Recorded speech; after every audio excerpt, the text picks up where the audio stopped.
애 둘 키우셨고 육아를 자기가 했어요. 쉽지 않은 조건이잖아요. 맞습니다. 예. 그렇죠. 근데 그분이 5월달에 오셔가지고 동차를 끝내셨어요. 오히려 시간이 너무 많으신 분보다 약간 좀 모자라신 분들이 더 세게 달리고 세게 몰입을 해요. 꽃피는 춘삼원인데 교수님 어떻게 지내셨어요? 그럭저럭 삽니다 요즘에. 꽃놀이는 안 가세요?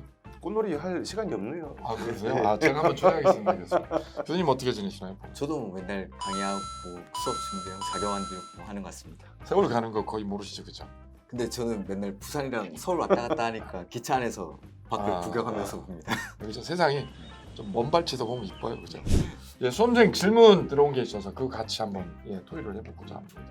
공부 3월 공부를 한 지 한 3개월 됐는데 길이 안 보인다고 봅니다. 3개월 했으니까 뭐 길이 보이기가 힘들죠. 사실은 그죠? 지금 예, 상황이. 안 보이는 게 정상이죠.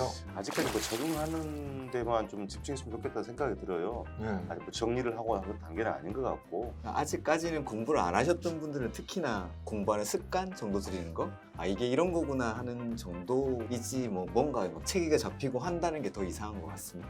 조급하게 할 필요 없을 것 같아요. 아직 그 여유가 있고 정리를 해가는 과정 이후에 여러 가지 수업 과정이 있었기 때문에 마음을 조급하지 않았으면 좋겠다는 생각이 듭니다. 그럼에도 불구하고 수험생들은 불안해요, 그죠? 그죠? 지금 시기가 딱 이제 한 모의고사를 쳤더니만 막 점수는 30점. 그러다 보니까 그쵸. 막 좌절감이 엄청나게 밀려오고 공부를 하고 있는 게 제대로 하고 있는 게 맞나라는 생각을 하는 시기가 이때인 것 같습니다. 이게 전 과목을 내가 한 바퀴 돌았으니 점수를 이 정도 받을 거야를 하고 기대만 높은 거죠. 그죠? 특히나 학창 시절에 공부를 좀 잘하셨던 분들 더 좌절감이 좌절해요. 좀 네. 큰 것 같습니다. 예, 그럼- 자기가 90점 밑으로 간 적이 없는데 이게 웬 30점이에요, 그죠? 인강을 듣는데 내가 필기를 하다 보면 강의를 놓쳐, 그죠? 그런 분이 있으시거든요. 나이 좀 있으면 그럴 때 어떤 게 좋을까요? 쟤들이 이제 듣는데 좀 주력을 하시는 게 좋지 않을까라고 생각을 합니다. 그리고 이제 우리 선생님 만드신 한솔 노트도 있고 네. 그렇잖아요. 나중에 요약서 있으니까 그 많은 내용을 또 축약해서 정리를 하는 자료들이 되게 많이 있기 때문에 굳이 개인적 노력을 투자해서 따로 또 정리하는 것은 그렇게 효율적인 방법은 아닌 것 같다는 거.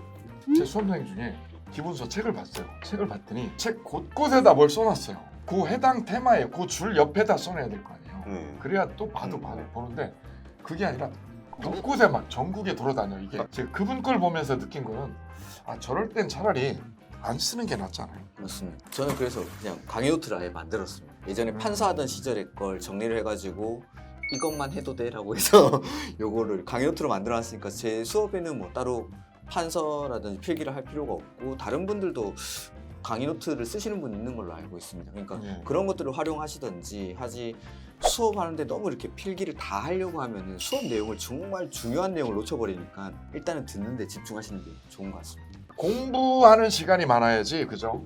필기하는 시간, 그다음에 자료 수집하는 시간은 줄이셔도 돼요. 지금 아직 막 갈피를 못 잡고 계신 분들이 있는데 일단 커리큘럼 잘 따라오시면은 그렇죠. 반드시 점수는 나올 겁니다. 그렇죠. 그 기간이 조금 일찍 나오시는 분이 있고 늦게 나오시는 분이 있는 차이인 거지 반드시 점수가 나올 거니까. 근데 왜 못 따라가는 걸까요, 선생님? 공부를 막 하고는 있지만 뭔가 정리가 안 된다는 느낌을 되게 많이 받으니까 처음에는. 강의를 하실 분들은 아니잖아요. 공부를 때문에 내가 어떻게 정리를 해가지고 뭘 체계적으로 한다 이 개념이 아니고 선생 강의를 듣고 시험에서 묻는 문제가 무엇인지 내가 파악이 될 정도면 되지 않을까라고 생각을 해요. 틀리기 쉬운 거를 골라내는 능력. 맞습니다. 그렇지. 두 번째는 주어진 지문의 마지막 결론이죠. 마지막 결론이 맞냐 아니냐를 구별하는 능력. 이걸 키우면 되는 건데 판례를 공부하는 수험생들 중에 교수님 이 판례 기른 거를 다 외워야 돼 이러잖아요. 판례에 꼭 핵심 단어가 있지 않습니까? 예, 핵심 단어, 그 키워드가 있어요. 키워드. 그리고 마지막 결론. 신관식 교수님은 미남이다 아니다 이거거든요. 이거 결론만 하면 되는 거예요. 결론이 나인 그죠? 것 같아요. 미남이지 않습니까? 이다 아니다. 적중률이 짱이다 아니다. 이것만 맞추면 되는 거예요. 재수생일수록 그런 경향이 좀 더 있어요. 아무래도 있죠. 그죠? 초시생들보다 재수생들이 그 자료에 대한 욕심, 정보에 대한 욕심, 모의고사에 대한 욕심이 더 많으세요. 제 예전에 그 수석 합격자 한 3명 있었는데 공통점이 다 초시생이에요. 맞습니다. 교수님이 원하는 대로 교수님이 주는 것만 받아먹거든요. 꼭 합격하는 사람들은 1년 아니면 1년 반 사이에 합격률이 가장 높은 것 같습니다. 뭘 모를 때 시키는 대로 하고 깔끔하게 합격하고 나가시는 분. 그죠? 자료가 많은 건 공부의 포인트하고 핵심을 약간 벗어난 거 아닌가 싶어요. 그죠? 그 부분을 좀 조심하면 공부 시간이나 효율성이 좀 높아지지 않을까 싶어요. 기본서 하나, 단권 하나 이렇게 하면 시험장 가져갈 때 쓸 수 있는 충분한 전략이 안 되나 싶어요. 그죠? 구독, 좋아요 과목에 좀 차이가 있잖아요. 다 그죠. 다른데. 1차하고 2차가. 근데 이제 1차 개론 과목 같은 경우에는 저는 복습을 다 하라고 하지 않아요. 6과목을 또 다른 공부를 해야 되는 거니까. 그래서 복습하라는 양을 딱 줄여드려요. 그죠. 2편하고 5편하고. 본인이 공부할 시간이 한정이 돼 있는데 이걸 다 복습을 어떻게 하나 할 수가 없는 거예요. 이 부분만 복습을 하시라고 말씀드린 거죠. 2편하고 5편이 중요하다. 개론 교수님 정말 중요한 팁을 주셨는데 개론을 막 어려워한다고 하는데 제가 느끼는 게 그거. 다 잘하려고 그러니까 그래요. 특정 분야만 거기 어려운 데 있죠. 경제는 어려운 데를 2번 보는 거예요. 3번 보는 거예요.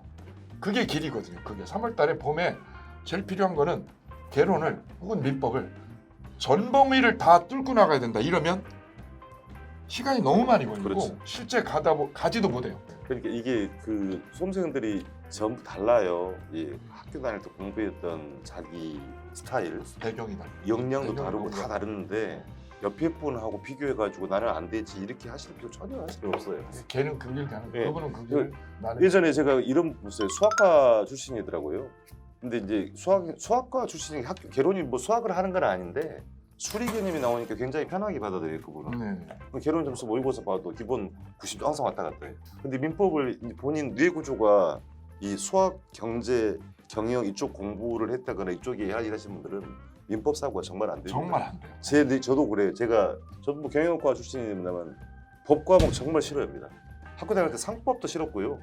법자 들어가면 이 싫어요. 법의 논리가 좀 이상하게 느껴지는 거예요. 음. 그럼 이제 그런 분들은 사실은 그분은 민법 공부를 더 많이 하고 왔어요. 시험장 갈 때. 그렇죠. 예. 너무 안 나오니까. 불안하니까. 근데 또 그래요.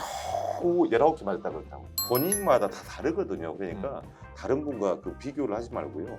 본인의 성향에 맞춰서 내 역량에 맞춰서 전략을 한번 세워가는 게 좋지 않을까라고 생각해요. 요즘에 수험생들 뭐 이야기 들어보니까 동차를 하냐 마냐 이렇게 고민하시고 들어들어 있더라고요. 그렇죠. 예. 수험생도 2주 딱 들으시더니 그분이 딱 그러시는 거예요. 아 이걸 2년에 나눠서 죽어도 그렇게 안 해요. 올해 그냥 끝장볼래요. 딱 그러시더라고요. 남자분이셨어요. 애 2 키우셨고 육아를 자기가 했어요. 쉽지 않은 조건이잖아요. 맞습니다. 예. 그렇죠. 근데 그분이 5월달에 오셔가지고 동차를 끝내셨어요. 그러니까 저도 깜짝 놀랐거든요. 공부를 언제 하셨냐 그랬더니 유일하게 공부할 수 있는 게 애를 재워야 되니까 자고 난 뒤에 2시 막 이때 공부를 했다고 하시더라고.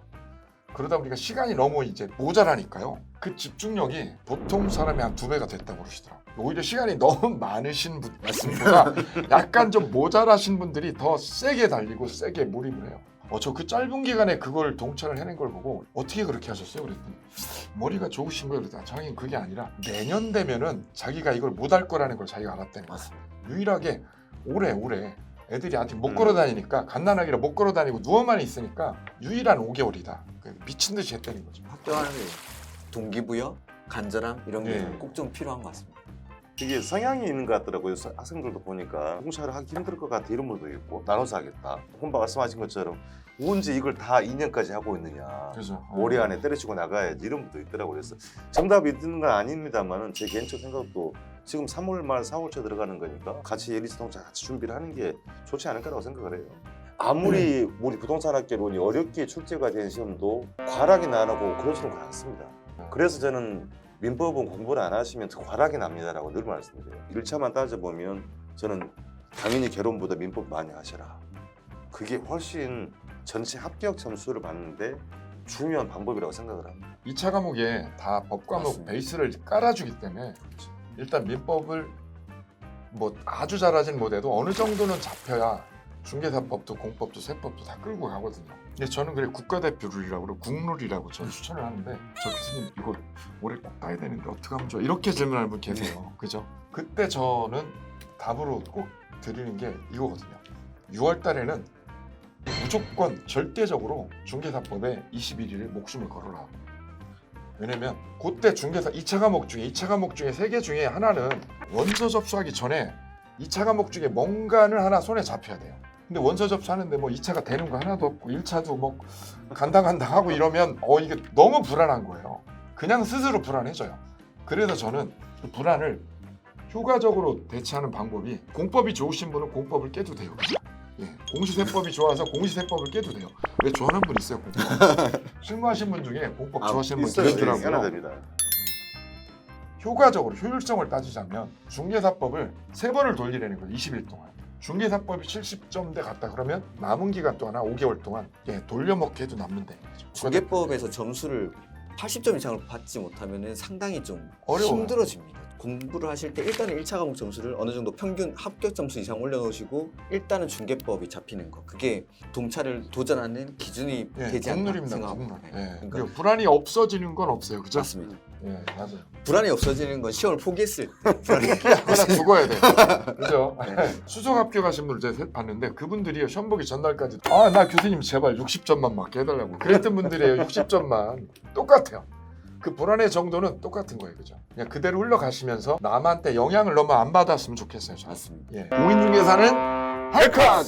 자, 오늘 짧은 시간인데요. 공부를 어떻게 효과적으로 할 것인지 뭐 이런 고민 같이 나눠봤고 동차 합격을 위해서 필요한 것들이 무엇이 있는지 이런 지점 같이 고민을 나눠봤습니다. 여러분에게 많은 도움이 되셨길 바라고요. 다 같이 인사하면서 다시 뵙겠습니다. 다음에 또 뵙겠습니다. 만나요. 네.